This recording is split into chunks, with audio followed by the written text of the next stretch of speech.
Welcome to the Making Sense of Politics podcast with Kate and Nancy.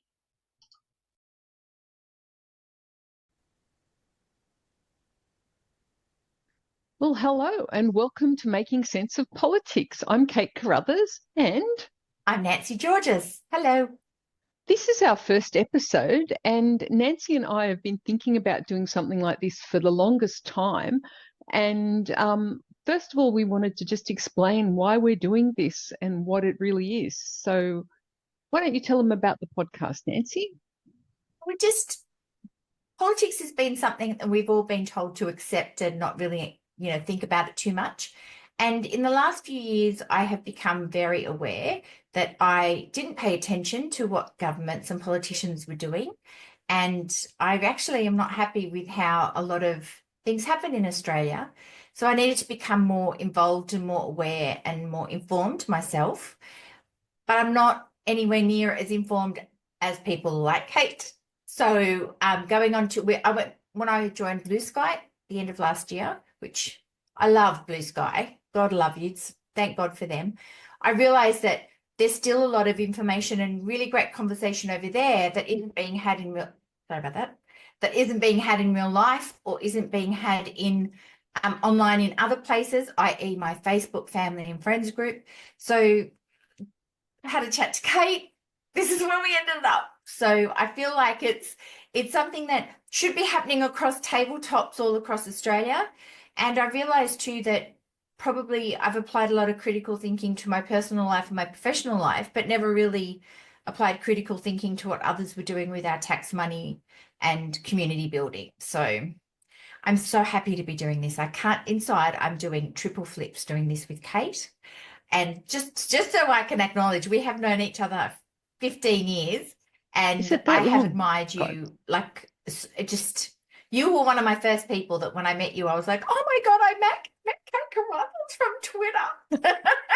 And now you're a friend and a confidant and a mentor and just a really, really wise, smart, giving, generous woman. So Oh, I'm thank you. thrilled, Kate, thrilled. So for me, I've always been obsessed with politics. When I was younger, I used to buy every newspaper. So I used to buy the Sydney Morning Herald, the Sun. I used to buy the Daily Telegraph. I used to buy the Australian when it was a good newspaper. I used to buy the Australian Financial Review, and I used to sit there and go read those every day.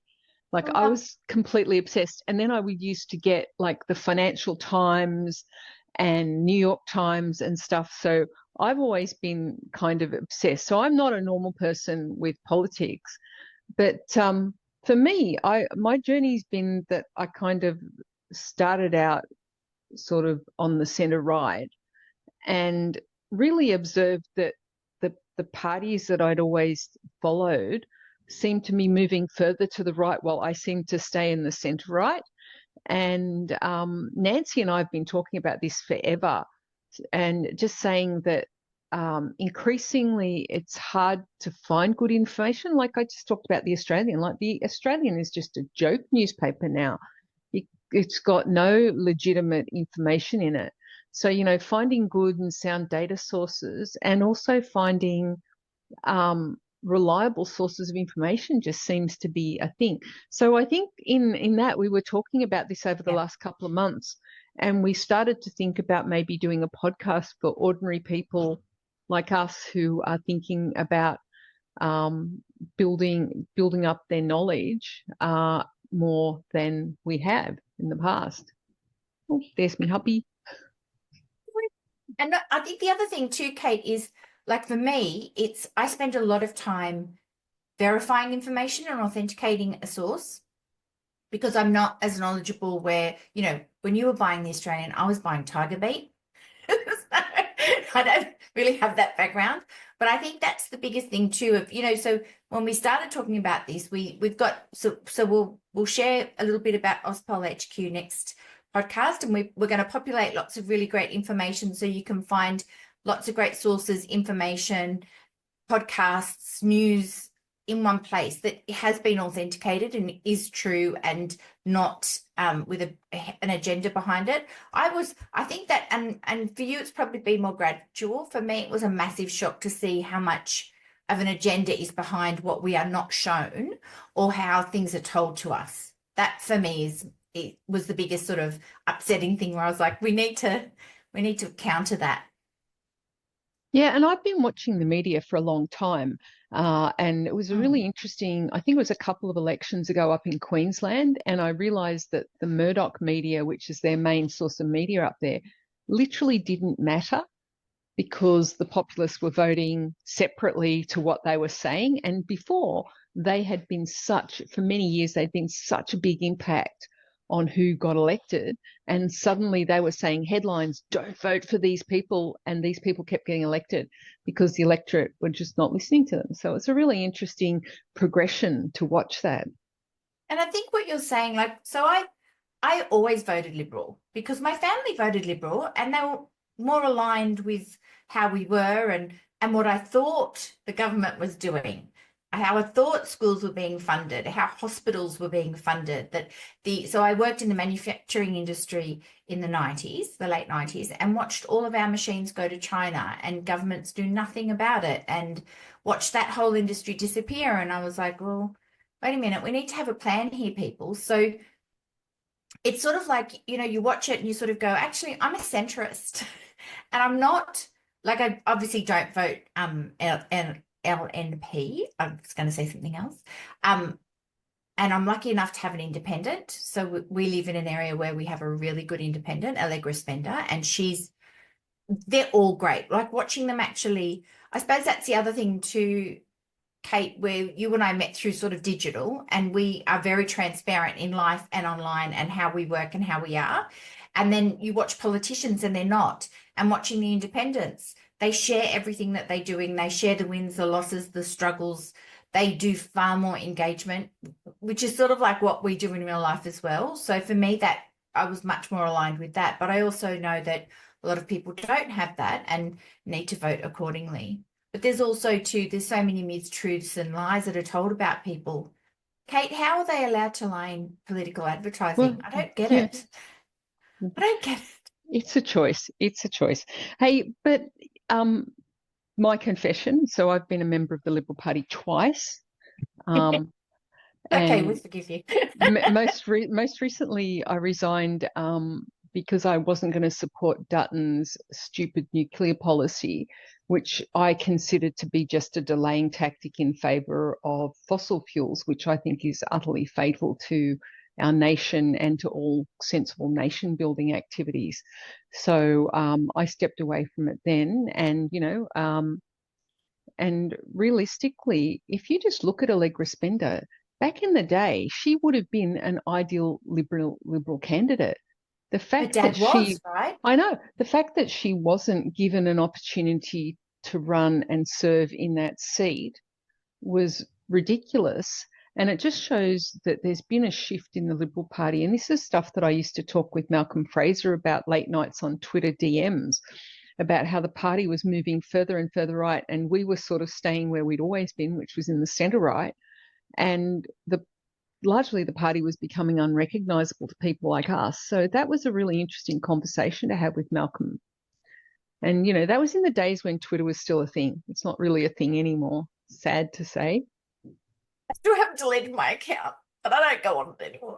But I mean, Malcolm Turnbull. Malcolm was on Twitter. Like you go, how accessible is information and are people? But and I've really been thinking about this since we've been talking about the podcast and about OzPol HQ is in a world where information is so accessible, I feel like people are even less informed.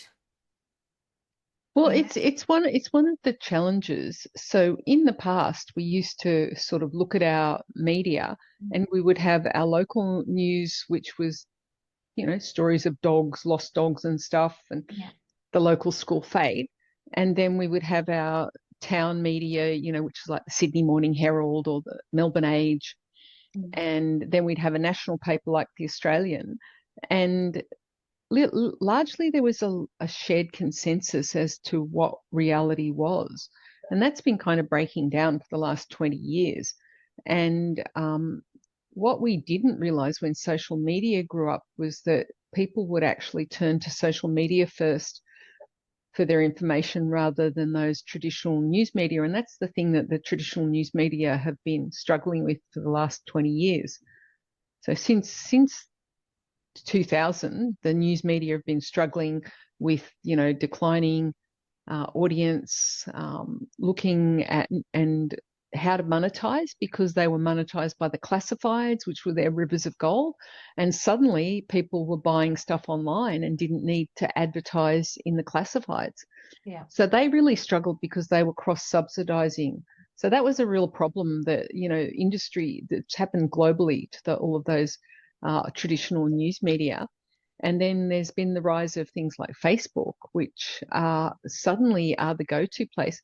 And the funny thing is that's where all of our parents are, our parents' generation. So they're congregating there and they're in their own groups. And they've never had any training on media literacy. So they're not sure how to cull their media, how to prune their media feeds. So that's a real challenge. But maybe we can talk about what our plans are for the podcast. So we're planning to do a monthly recording. We're going to, at minimum, and I think we want to do something like every time we want to do sort of the month in review, talk about the stories that really we saw that we thought were important that may not be typically being talked about in the traditional media. Or even What else? seen. Yeah, and what else did we want to cover? We also had a little bit around people of interest and things that we'd like to share, podcasts we like to listen to, news sources and information that, again, people probably wouldn't come across unless they were chewing through that sort of information, so they get fed that through the algorithm. Mm-hmm. And we thought it's a little bit of good news, which was your idea, which I love, because I think it's really important to focus on great things that are happening and real things that are happening in the world, not just all the doom and gloom or just getting informed. It takes a lot of brain power. Yeah. So did you want to did we want to talk about some of the things that we've been sharing? Because I you reckon, shared Kate. you shared something that I thought was really interesting, something that's happening in your local area. Which one? Well, a lot of misinformation. So we had a truck pull up with so people are obsessed around here with that Allegra votes with the Greens. This is a great example about why we need to make sense of politics, which, Kate, we didn't say the origin story of the name. Oh yeah. It was Kate Carruthers who was like, why don't we call it Making Sense of Politics? And I was like, oh my God. Yeah, because that's what we're trying to do. Nominal determinism, nominative determinism. That's what What it a is. great idea. I love that. That's a technical teacher professor term for DER. But it's like, so the other part of it is how it wasn't taken anywhere. So we've set up the website, we've got social, so we'll also be sharing a lot of information through those and pushing them through there. So please share the content if you love it, because that's how people will see it and we can have big conversations. And I think it's great if people would like to know something about a topic or more information about something, Kate, that they contact us, leave information in the comments, and we can, feed that back to you, which would be great to have that conversation around. So sorry. So I'll go back to making sense of politics. So a lot of people do not understand, and I see this online. So, I mean, you would have seen it too last election when the Climate 200 independents came out. So they called Teals, whatever you want to call them, they're independents. And people were like, so who are they going to vote with? And Allegra has said they have all said from day one, I'll vote on the issue as per the best solution for my community, which is what a politician should do anyway, right, Kate? Well, part of the challenge is that, traditionally political parties like to vote along party lines. So Labor, they make you sign that you will only vote with them, and you won't vote against Labor policy. And that's one of the things for me that's always sort of made me pause about joining Labor. There are other things, but but that thing of you sign up and you've got to vote like that. But the other hand, you've got the Liberals who, they go, oh, yeah, we've got freedom of conscience. You can cross the floor. Nobody ever crosses the floor. The one person that has crossed the floor in the last 5 years is Bridget Archer. She's a Tasmanian Liberal representative, and she's been shunned by the party ever since she did that. So there's And no real applauded by freedom. Australia at the I same know, time, right? and so I think the idea of having independents who are aligned with the community is a good thing. I think that's beneficial. But then you've got some crazies like Pauline Hanson, who is also, she's got her own party now, but she started out as an independent. I think, but I think also too, that's the evolution of when people see how this lot of independents work. Like, I mean, there's 31 up for the next election, 31 independents, which is huge. And if they're going to be part of that crossbench, that would be amazing for Australia. But if you look at what an independent actually is today, is somebody who truly is plugged into the zeitgeist of their community, that really does get informed by the issues from the grassroots up, and that is held accountable to their community by their community. So it's not just somebody that stands there. And I mean, Queensland, the more I see Queensland politics, the more I walk away backwards, with my back to the wall. But it's just, I think the new lot are really showing people what they should have from all politicians, not standing up. So sorry, back to so there's a billboard with a truck, and we'll show a picture of that. And it says, Allegra Spender voted this many percent with LNP, this many percent with the Labor, and this many percent, like 74% with the Greens. It's like 48% with the Greens. And if you actually look in to what the issues were, it is around the environment, which are very aligned with what we need in this area. And that like keeps coming up. So somebody actually produced a graphic. So I have a Facebook group, Eastern Suburbs Connect, which is for the Eastern Suburbs, to talk about anything. So there's a lot of rules around Facebook groups, can't talk about business, can't talk about, I'm like, talk about whatever you want or in your area, mainly to promote businesses, local businesses. And somebody shared a graphic that had been beautifully manufactured of all the independents with how many times, what percentages they all shared, voted with the Greens. Every single one of those figures were incorrect. And all I had to do was go and look at the voting record online, like literally 2 seconds. And part of it is that that the Jewish community in the area does not like the Greens. They're very unaligned because the Greens are very pro-Palestine. So that's the most basic way I can tell you how volatile the situation is. And somebody, not mentioning who, has gone to the Jewish community and said, Allegra Spender's voted 74% with the Greens. She's aligned to the Greens, to deliberately put that through.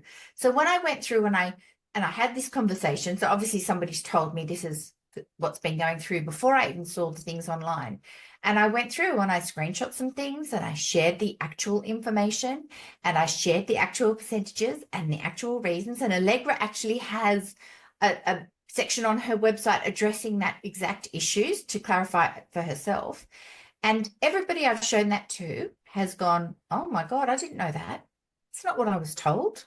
I'm like, see, it takes 2 seconds. So, but I think then back to the point, it's like understanding that we've got to go to the right source to make sure that that information is there. But just today, that truck has been parked in the street with that Allegra's picture with this percentage about the Greens. It's wrong. The truck's been running as well, Kate. How unenvironmental is that? Even like triply, like double. But it gets people's attention. And it's really disappointing. It's disappointing that when you go, and the same, the local LNP candidate here, every time she posts something, I will make the community better. I will bring back peace. Well, we've got peace, dude. We've had it for 3 years with Allegra Spender. And I always say, well, what's your policy? What are you going to do? And there's never a reply back. I know people have written to her. She said, let's have coffee. Give me a call and we'll set up a coffee. She's not had coffee. But, things like that, like where I live, it's so important because it's the fact that oops, sorry. It's the fact that that's the reality of the dog, right, Herbie? It's the fact that we live in an area where we turn the tables, because you remember when she won, everybody said this is as safe as you can get, a Liberal seat that was locked down, right? The former Prime Minister Malcolm Turnbull had this seat. So this was a Liberal seat, well and truly. And she won. Because also too, we came off COVID. So that was where I had my enlightenment, where What's your seat? What's your federal seat? Wentworth. Well, Wentworth, because I was involved in the establishment of the Liberal Party branch in Wentworth back in the 1980s. I love that. It was a Labor seat back in the day.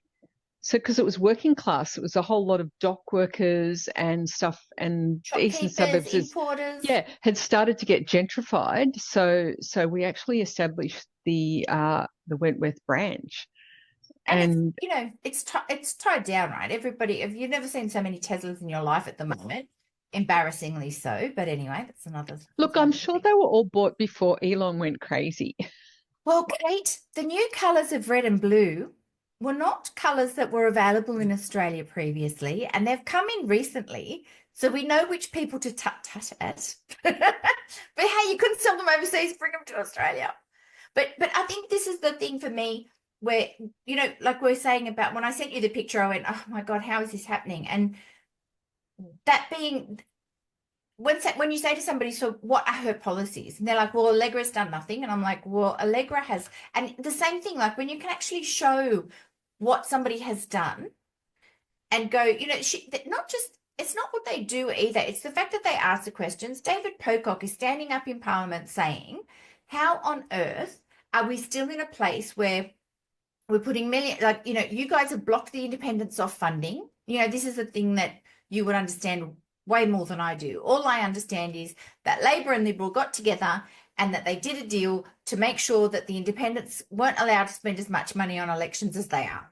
Yep, and that their donors can give them more money. Yeah, that is in a nutshell. And, and they stand up and say that now. So the fact that the Parliament, both parties being kept accountable from people who are sitting next to them in Parliament is so valuable and so important to us in Australia. I mean, we're looking at what's happening in America that I don't even know what to call it in polite society while I sit here, trying not to swear. It's really hard. We look at that and we go, we are literally one election away from that. We're one election away from losing funding for, my dad passed away 2023, and he for 20 years before that he kept saying we're going to have a global pandemic. There's going to be a disease that spreads around the world.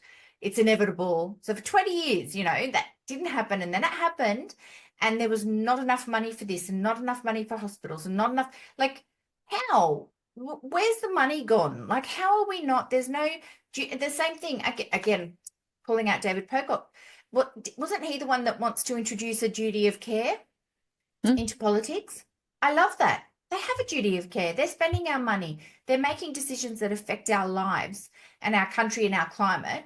They should have a duty of care. If we put that accountability into life, the same way as we have it in life, into politics, isn't that just going to really make sure that we have the best brains and the best minds in politics for the best reasons, and not to set themselves up for a job for when they leave politics with an industry who they protected while they were in politics? Well, I think that one of the things that's happened over the years, like in Parliament back in the day, this is, in the 50s, there were train drivers, there were school teachers. Now, everybody that's in Parliament, pretty much except the independents, basically goes to university, does economics, does law, goes to work as a staffer, and then stands for Parliament. So they typically don't even have any real work experience. They've never had to make payroll in their own business or any of those things. What? Oh, but I wouldn't. If I want to have an operation, I want that surgeon to have studied and have had experience and had cut the done the stitches on the orange and then did the stitches on the dead meat and then did me. Whereas politics, like these people, and you can tell when you talk to them, you're just like, oh my God, it was interesting. I watched for 3 seconds because I actually can't watch the news now without throwing something at the TV, and they're expensive. But Dutton was sitting there with a woman going through her bills on the news, and I've never laughed so hard. Oh, really? Oh, yes, that seems like a lot. It's like, dude, it's your government who did all the, You brought us here for 10 years. You guys brought us to where we are. And, and again, so how do you answer? This is another thing I get taught all the time, get told. I don't like Anthony Albanese. I'm like, well, don't invite him to dinner. Don't invite him to you. You don't have to like, but again, we're told that it's all about personality, aren't we, Kate? That it's like, that people, media makes it about the personality of, he's lost weight, he's done his, it's like, you don't have to like a person to actually look and go, well, the government's actually done a not bad job the last 3 years, given what they inherited. They've got a better plan for us moving forward. We should be talking to people about creating an Australia that is forward facing, that is looking at renewables, that is using this great country of ours. That, obviously I'm first generation Australian. My family came here in the 60s. Thank you, God. Could you imagine if we were still in Egypt? I Yeah. can't. I think about it often and think, thank you, amen, hallelujah. And we've all been working from, my family worked from the day they all got here. I was born here, but you're very sort of conscious of Australia is my home and my country. And then to be, to hear people going, oh, we don't need immigration. It's like, well, who the hell do you think has been doing the work for 200 years? Well, It's, it's either that or we have more children, and none of us want to have more children. Like, it would, who's going to pay the taxes for us? well, that's exactly, I mean, who can afford to have 27 children Yeah. per person? But I think that's one of the big things. And I know poor Kate gets all the, I'm like, oh my God, can you believe they're doing this? I can't believe the bad behavior that's allowed. And this isn't, sorry, this is my last thing for this one. When you watch them in Parliament screaming at each other, and we sort of get desensitized because we're like, oh, that's what they do. But when you actually think about it, that's not what they should do. That's not how decent people should be conducting the business of the country. And that's, so many of the independents say that. It's like, it's abominable. Like and I remember working for a family business, and I remember watching a scene like that at a board meeting, and they were screaming at each other and shoving chairs around. And I remember thinking, these men are older than my dad, Mm. and this is how they're conducting themselves. So I think it's that whole thing of, I do feel that the world is in flux, and I feel like we're creating a new world. Well, at the moment, we're just bringing up all the crap of the old world, but Oh, I'm pretty sure Trump is helping to create a new world. not his world, the proper, honest, correct world, where I think a lot of what's happening the last sort of maybe 10 years even is going to be looked at and will not happen again. And when we look at, what you were saying about Australian politics with lifers as politicians, and you look at in American Parliament, they're all billionaires now. Like, Well, also they're so ancient. Like people stay in their Congress, forever. Like Nancy Pelosi's 80. Like I'm sure she's an admirable politician. She's done some amazing things over the years, but there's time to just step away. well, and she just stepped away. I Well, know. they're saying that about Schumer now too, right? And Cory Booker, who did the filibuster of over 24 hours, amazing. And you look at that energy and you go, and then Schumer sitting there going, oh, well, what can you do? So how did you end up being so politicized? Because when I met you, like we met many years ago on Twitter, and then we met in real life at a pub. We had a tweet up, which we used to do back in the day. And I remember you weren't really interested in politics at all. And I used to hang out with a bunch of people that would go to the pub and talk politics, and you never came to any of those. So how did this happen to you, Nancy? I'm so ashamed to say I was so proud of that, Kate. I'd go, I don't care about politics. I don't know about, and I wore it like a badge, like absolute ignorance. But I think, I think it really was COVID. I think it was the two things. Sorry, it was two things. It was the fact that that Donald, I know this is, sometimes I can't even say it. Donald Trump became president the first time, Mm-hmm. where I looked at that and thought, is this a joke? Like, Yeah, well, it kind of was. how? Like, yeah, that's it. Like, and you look at, Obama, President Obama was there despite the odds, right? And then this backlash this wasn't just going back to where they were before Obama. This was going back another 30 years before that, you know. Mm. And so I'm watching that thinking, how? And I do like to understand what makes people work. I love looking at archetypes and stereotypes and generalizations and sort of, you can, yourself, you watch it and you go, oh, yeah. And maybe that's from my customer service retail background, probably being firstborn girl as well, like we observe. So, you know, so I'm thinking, how do people not see that? And then this whole worshipping at the altar of celebrity and money. And then COVID happened. And then we're going, well, hang on a minute. How is there not enough money? And how is the government not prepared for this? When this should, I mean, haven't we watched 100 disaster movies around this exact thing? I've You know, watched so many. I love a good disaster movie. yeah, but but aren't there, Kate? Like, the parasite that knocked out the country, and we've watched those movies, and the government's not prepared, and there is no game plan, and there's no funds for hospital. Like, you know, saying there's no funds for hospital isn't just. I mean, we were lucky, but it causes death, and that lack of preparedness and resources cause more infection, cause people to die, or cause people to have long COVID, or cause people to lose their jobs because they couldn't go back to work. Like, and the world stood still because we as a globe, as a country, we're governed by men, let's be honest, Mhm. because I can tell you a woman would have cleaned that house better. And you look at the women who are leading us now, different conversation for another day, aka Kate.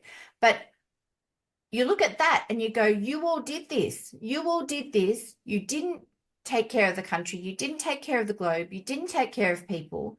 How do we still have people who are hungry and dying in other countries? Like, how is this happening? And then I thought, well, you know what? You weren't paying attention. You weren't keeping anybody accountable.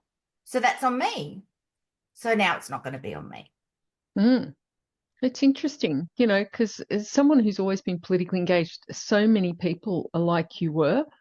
And it's really interesting to have watched your journey to being so engaged and to have you just contacting me going, we need to do something. It's like, Well, how okay, many times let's have I do checked something. things with you, even in the last 15 years?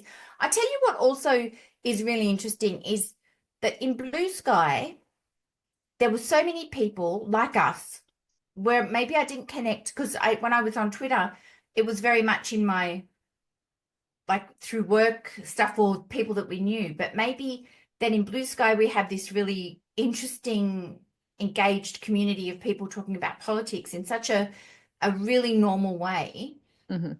that, and and understanding that the media is not doing their part as well. But I'm like you, Kate. I think this is the thing. We do stuff. If we see something wrong, we fix it. Mm. Or we contact somebody to fix it, I'm that person. Hello, there's a pipe leaking. Can you come? Like, but there's so many people, like you were saying, who either don't know where to look or doesn't occur to them. And then when a light goes on, they go, oh, hang on, maybe I should be a little bit more engaged or informed. But it's also too, like we're told not to talk about politics and religion. Mm. That was drummed into me from birth, by school, by work. Probably not so much in my family because we discussed a lot of things, but we're told, oh, don't just, when I talked about the voice, so many people older people who really do care for me, I know, were like, shh, Nancy, you need to stop talking about this. Mm. Like, why? Like, Well, it's cultural taboos. I think the interesting thing is a lot of people's decision making is being driven basically by memes. So we're in an age of misinformation and disinformation and information warfare, and a lot of people's information needs are being met by memes that are being shared and they go viral. So that truck that you were talking about with those stats on it, that then becomes the mechanism by which people glom onto the thing that they call truth. And the thing is that's problematic for a society. And I've been talking with some friends in the US who have literally lost their parents to Fox News. So their parents only ever watch Fox News. Their parents have become super MAGA people, and they can't even penetrate. So they literally like joined a cult. And I don't see the same thing happening here, which is quite good. I think that's quite heartening. But those people in America, they've lost their parents to a cult. And to get them out of a cult is much harder than to persuade somebody who's still rational and not a member of a cult. So, I think that there's a real need for us to think about how we can communicate in our communities and families and friend groups so that we can drive sensible conversations about this, not to get everybody to agree, but to just get more information so that there's better information for decision making out there. Definitely, because I think they don't know where to get the information. When, Brian told me, remember, Kate? Yep. Brian And that Henderson was the told thing. us for decades. Brian was really trustworthy and reliable. And in those days, Channel 9 played a very straight bat. It wasn't a partisan um, media outlet. And maybe in one of our next episodes, it might be good to dissect the traditional media landscape in Australia and see who owns what, because I'm not sure a lot of people don't know that stuff. I think they don't. And I think it would interest a lot of people.